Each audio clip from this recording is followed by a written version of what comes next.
FIFA club বিশ্বকাপ দিয়ে শুরু হলো 2024-25 ফুটবল মৌসুমের সব আয়োজন। এবার অপেক্ষা ইউরোপের নতুন ফুটবল মৌসুম শুরুর। 2025-26 মৌসুমে ইউরোপের শীর্ষ 5 লিগ সহ উয়েফার 3 মহাদেশীয় ক্লাব টুর্নামেন্টে সবকিছুরই সূচি চূড়ান্ত। ইংল্যান্ডের সর্বোচ্চ প্রতিযোগিতা প্রিমিয়ার লিগের 34তম আসর শুরু হচ্ছে 15 আগস্ট, চলবে 2026 সালের 24 মে পর্যন্ত। এবারই প্রথম মৌসুম জুড়ে ব্যবহার হবে সেমি অটোমেটেড অফসাইড প্রযুক্তি। নাইকির বদলে এবার থেকে লিগে বল সরবরাহ করবে পুমা। নতুন মৌসুমে শীর্ষ লিগে ফিরছে লিডস ইউনাইটেড, বার্নলি ও সান্দারল্যান্ড।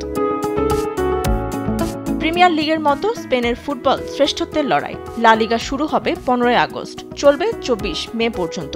এবার নতুন দল হিসেবে লা লিগায় জায়গা নিয়েছে লেভান্তে, এলসে ও রিয়েল ওভেদো। কিছুটা দেরিতে 24 আগস্ট শুরু হবে জার্মানির বুন্দেসলিগা, যা শেষ হবে আগামী বছর 16 জুন। দল 18টি ম্যাচ 34টি করে। এবার দ্বিতীয় বিভাগ থেকে উঠে এসেছে এফসি কোলন ও হামবুর্গ।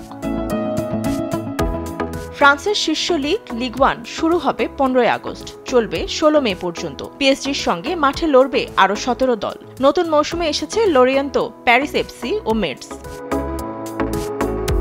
ইতালির সেরিয়া লিগ শুরু হবে সবচেয়ে দেরিতে 23 আগস্ট, চলবে 26 সালের 24 মে পর্যন্ত। নতুন মৌসুমে সেরিয়াতে উঠে এসেছে সাসলু, পিসা ও ক্রেমোনেসে।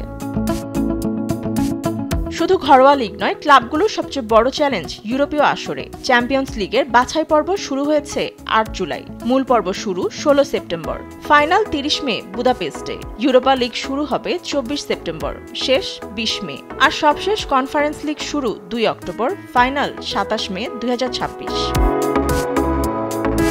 সামনে আসছে একের পর এক সুপার ম্যাচ, নাটকীয়তা ও ট্যাকটিক্সের মহাযুদ্ধ। প্রস্তুত দলগুলো, প্রস্তুত ফুটবল ভক্তরা। অপেক্ষা শুধু ইউরোপীয় ফুটবলের নতুন মহাযাত্রার।